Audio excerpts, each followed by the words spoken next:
The lion lay stretched along the cracked edge of the riverbed, his body angled where the earth dipped and hardened. The ground beneath him held no coolness, no moisture, only the faint memory of water that had once passed through. His chest rose unevenly, the movement shallow enough to be missed if watched too quickly. Dust clung to his coat, dulling its color, settling into the lines of his ribs where they showed more clearly than they should. At first glance, stillness suggested an ending. The savannah often carried bodies this way, power reduced to shape, strength dissolved into silence. But this body resisted that conclusion. A twitch passed through one ear. His nostrils flared, slow and deliberate, drawing in air that carried scent and heat in equal measure. His eyes were open, not fixed, not glassed over, but unfocused, tracking light without following it. Those who noticed him did not approach right away. Distance was instinctive, shaped by respect and caution. From where they stood, they watched the subtle signs repeat themselves. Breath. Pause. Breath again. The lion's tail lay still, but the muscles along his flank tightened briefly, then released. It was not the stillness of death. It was containment.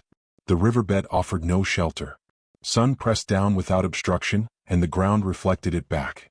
The lion's mouth opened slightly, then closed again, his jaw working as though swallowing took effort. There were no visible wounds. No blood. No broken limb twisted at an angle that explained his position. Whatever had brought him here had done so quietly, leaving his body intact but compromised. Time passed slowly. Shadows shifted along the edge of the bank. Insects landed and lifted off again, uncertain. Somewhere in the distance, other animals moved, their presence marked by sound and dust. The lion did not respond to them. His attention remained inward, narrowed to breath and balance, to staying where he was without slipping further into collapse. When the observers moved closer, they did so with restraint. Their steps were measured, wide arcs that avoided sudden motion. They watched the lion's eyes track them now, not sharply, but with awareness. His ears angled toward sound, then eased back again. He did not rise. He did not attempt to flee.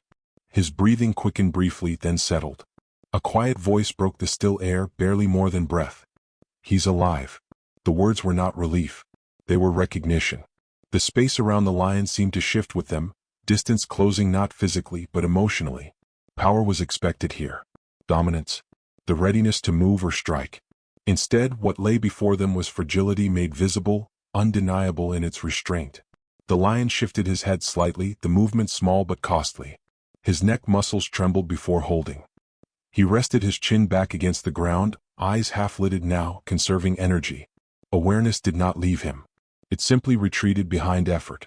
Concern replaced detachment. Not urgency, not intervention, but attention sharpened by understanding. This was not a body to step around and forget. This was an animal paused at the edge of something unfinished. Injury did not announce itself clearly. Illness did not wear a sign. All that could be seen was a powerful form reduced to careful breath, holding itself together one moment at a time. The riverbed remained dry. Heat shimmered above it. The lion lay where strength was expected to dominate the land, and instead offered quiet endurance. As the sun edged lower and the light softened, his chest continued its uneven rise and fall, marking time not with force but with persistence. In that fragile rhythm, the moment settled, reshaping the meaning of what it meant to still be alive. With time and patience, the details emerged. What had first appeared as simple stillness revealed its cause in the angle of one hind leg, held just slightly apart from the rest of his body. When he shifted, the movement was careful, incomplete. A darkened patch clung to the fur along the joint, dried and matted, easy to miss unless watched for long enough. Beneath it, swelling distorted the clean lines of muscle. The wound was not fresh, but it was not healed. It carried the weight of days. The cost of immobility showed everywhere else. His shoulders remained broad, his chest still deep, but the fullness that once defined him had thinned. Hunger had carved into him gradually, leaving no sharp edges, only a quiet reduction. He had not hunted. The injury had seen to that. Movement came only when necessary, and even then, it was restrained, chosen carefully and sparingly. Despite this, strength had not left him entirely. It lived beneath the stillness, present but muted. When the wind shifted unexpectedly, a low sound rolled from his chest, not loud enough to carry far, but unmistakable. It was not a warning meant to drive others away. It was an assertion of presence, brief and controlled. His ears flattened and rose again, eyes narrowing slightly as he measured the space around him. Those watching noticed how he held himself. His body did not sprawl in surrender. His spine remained aligned. Even at rest, there was structure in the way he lay, as though he were braced against the ground rather than sinking into it. Guarded stillness had replaced motion, a way of preserving what remained. The decision to stay was not made quickly. It unfolded over minutes, then longer stretches of time, shaped by what the lion allowed them to see. Retreat would have been easy. Distance had always been the rule. But something in his awareness altered the balance. He watched them without hostility, tracking movement, responding to sound. He was not detached from the world. He was conserving himself within it. One of them shifted position slightly, lowering to the ground to reduce height and presence. The lion's head lifted in response, eyes sharpening. His breathing quickened for a moment, then eased when no further movement followed. The space between them held steady. A quiet voice followed, almost absorbed by the air. "We're not leaving," it said, not as promise, not as challenge, but as acknowledgement of the moment. The lion's response was minimal but telling. His tail moved once, slow and deliberate, then went still. The low sound came again, softer this time, more vibration than voice. His body did not tense further. He remained where he was, allowing the distance to remain unchanged. Time passed differently after that. The heat remained, the riverbed unchanged, but the atmosphere shifted. The lion no longer felt like a figure to be observed briefly and left behind. He became a presence held in shared time. Flies gathered and were brushed away only when necessary. The injured leg stayed guarded, lifted slightly when his body adjusted, protected instinctively. The humans did not move closer. Staying did not mean advancing. It meant holding position, allowing the lion to remain the one who controlled the space. The decision carried weight not because of action but because of restraint. They stayed through the slow hours, through the silence that tested patience. As the light softened and shadows lengthened along the riverbed, the lion remained aware, breathing uneven but steady. Strength did not announce itself through motion. It rested in endurance, in the low sounds held back, in the choice to remain present rather than fade. By staying, the humans altered nothing immediately. But the situation shifted all the same, opening a narrow space where possibility could exist, fragile and unfinished, like the lion himself. Intervention did not announce itself with movement or sound. It began as an absence of retreat, a choice to remain without advancing. The people positioned themselves where they could be seen without dominating the space, bodies lowered, gestures minimal. The land continued its quiet work around them. Heat shimmered faintly above the riverbed, and the air held steady as if waiting to see what would change. The lion noticed immediately. His eyes tracked the shift, not sharply but with focused awareness. His ears angled forward, then rotated slowly, measuring sound and distance. He did not bare his teeth. He did not attempt to rise. Instead, his breathing deepened, each breath drawn carefully as though conserving the effort it required. His injured leg remained tucked close, protected by stillness. Minutes passed without movement. The lion's chest rose and fell unevenly but consistently. When a breeze crossed the riverbed, he lifted his head slightly, nostrils flaring as he gathered scent. The humans did not respond. They allowed the moment to remain unfilled. In that restraint, something softened at the edges of the encounter. A low sound moved through the lion's chest, brief and contained. It was not a threat meant to carry. It was a boundary quietly stated. The sound faded and the silence returned. No one crossed the line it marked. The people shifted only when necessary, adjusting position to ease strain rather than close distance. One lowered further to the ground, reducing their outline against the light. Another turned slightly sideways, avoiding direct alignment. These were not strategies meant to control, but gestures shaped by attention. The lion watched each one. His gaze did not waver, but it no longer sharpened in response. Time stretched. The sun edged lower, softening the harshness of the light. Insects traced short paths across the dust. The lion's tail moved once, a slow flick, then rested again. His body remained tense but not coiled. He was not preparing to act. He was holding. Water was placed within reach, slid gently across the ground rather than carried forward. The movement was slow enough to be read. The lion's eyes followed it. His head lowered a fraction, then lifted again. He did not drink immediately. He remained still, assessing. The offering stayed where it was, untouched, allowed to exist without demand. When he finally leaned forward, the motion was minimal. His tongue met the surface once, then again, each swallow deliberate. He stopped quickly, breath working harder now, and pulled back. The effort had cost him. The humans did nothing to encourage him further. The space returned to stillness. What unfolded was not trust. There was no closeness, no gesture that suggested safety had been granted. But resistance softened. The lion no longer met presence with warning. He no longer tightened at every shift of air. Awareness replaced vigilance, a subtle recalibration that allowed him to rest without surrendering control. As the evening air cooled, his breathing steadied slightly. He adjusted his position, lifting the injured leg just enough to relieve pressure before settling again. The movement was careful, precise. He had not forgotten pain. He had simply chosen how to manage it. The people remained until the light changed and the day loosened its hold. They did not leave abruptly. They did not stay to be seen. When they finally withdrew, they did so slowly, preserving the calm they had helped establish. The lion watched them go, eyes following until distance softened their outlines. Then his gaze returned inward, to breath and balance, to the work of enduring. Intervention had altered nothing visibly. Yet something fundamental had shifted. The space between fear and acceptance widened just enough to allow him to remain, conserving energy, still aware, still holding his ground as night approached. Relief came gradually, not as a sudden release but as a loosening. The pressure in the injured leg eased enough for the lion to shift his weight without the sharp restraint that had defined his movements for days. His breathing settled into a slower pattern, still shallow, but no longer strained at every rise of his chest.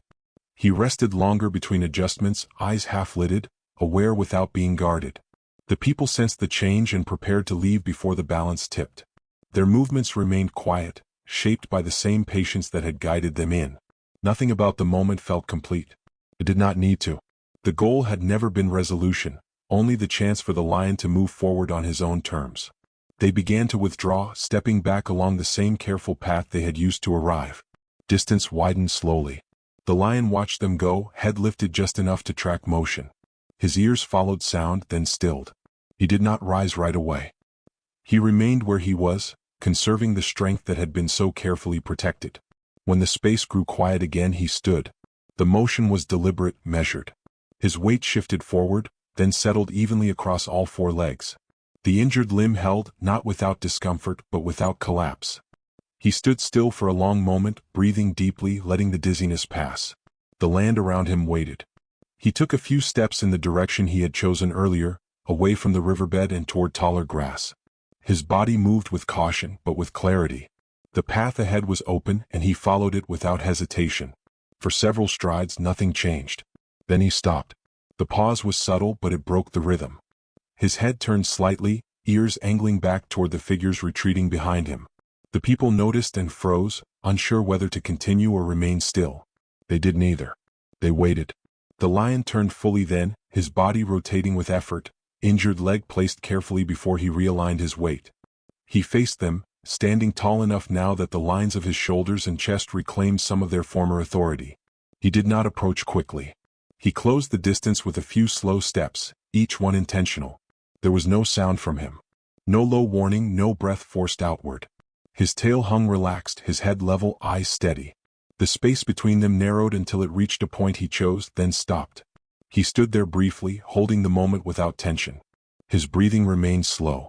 His gaze met theirs without challenge. It was not curiosity, not inspection. It was acknowledgement. The people did not move. One of them lowered their eyes slightly, a gesture of stillness rather than submission. A quiet breath escaped someone nearby, barely audible. "All right," a voice murmured, more to the air than to him. The lion remained for only a few seconds longer. Then he turned away, pivoting with care, returning his focus to the open land ahead. This time he did not pause again. He continued forward, steps steady, body aligned, moving back into the space that belonged to him. What lingered was the gesture itself. Brief, wordless, unmistakable. It had not been a request or a test. It had been a decision made freely, an animal choosing to close the distance not out of need, but out of recognition. As he disappeared into the tall grass, the people remained where they were, allowing the moment to settle without interpretation. The savanna resumed its quiet rhythms. Wind moved through the dry stems, bending them gently, erasing the last trace of his passage. When they finally turned away, they carried no sense of triumph. Only the memory of a presence that had met them halfway, just once, before moving on. The lion moved deeper into the landscape as the day loosened its hold. His form passed between tall grass and scattered brush, the lines of his body breaking apart and coming together again as light and shadow shifted. His steps held a steadiness that had been absent before, not strong in the way of full recovery, but balanced, measured, sufficient. Each movement followed the last without hesitation, guided by judgment rather than urgency. He did not hurry. There was no need. The land opened ahead of him in familiar layers, scent, sound, subtle variations in ground that only he could read. He paused once, lifting his head to test the air, then continued, the injured leg moving carefully but holding. With each step, the distance between him and what had held him at the riverbed widened, not dramatically but inevitably. The people remained where they were until his outline softened completely. They did not follow his path with binoculars. They did not mark his direction. They stood and watched until watching no longer offered anything more. When the grass settled and the last movement dissolved into stillness, they let their attention fall back to the ground beneath their feet. There was no proof to carry away. No mark left behind that could be shown or measured. The riverbed remained dry. The dust held only overlapping impressions that would soon be lifted by wind. The moment left nothing tangible in its wake. Memory was the only thing that traveled with them. They walked away slowly, not out of reluctance, but out of respect for the quiet that had formed. Their movements were unremarkable, blending easily into the larger patterns of the land. A few words passed between them, spoken softly and briefly, then allowed to fade. What mattered did not need to be named. Behind them, the savanna resumed its rhythms. Insects returned to the riverbed. Small birds moved along the edges of brush. The heat shifted, rising and falling as it always did. Nothing in the landscape held the shape of what had occurred. The wild did not pause to remember. And yet, something had been acknowledged. Not by record or witness, but by presence. By the shared stillness that had allowed space rather than closed it. By restraint, practiced and returned. The lion had taken what was offered without obligation and had given nothing except the brief alignment of his gaze before moving on. As the light softened toward evening, wind passed through the grass in slow, unbroken waves. The land absorbed the absence easily, the way it absorbs all things that move through it. Somewhere beyond sight, the lion continued, step by careful step, his path uncertain but his motion his own. The people reached the edge of their own departure and did not look back again. They carried no sense of resolution, only the quiet understanding that not all moments ask to be kept. Some exist only to be allowed. The savanna held its shape, unchanged, expansive, and indifferent in the way that sustains life, quietly, endlessly moving on.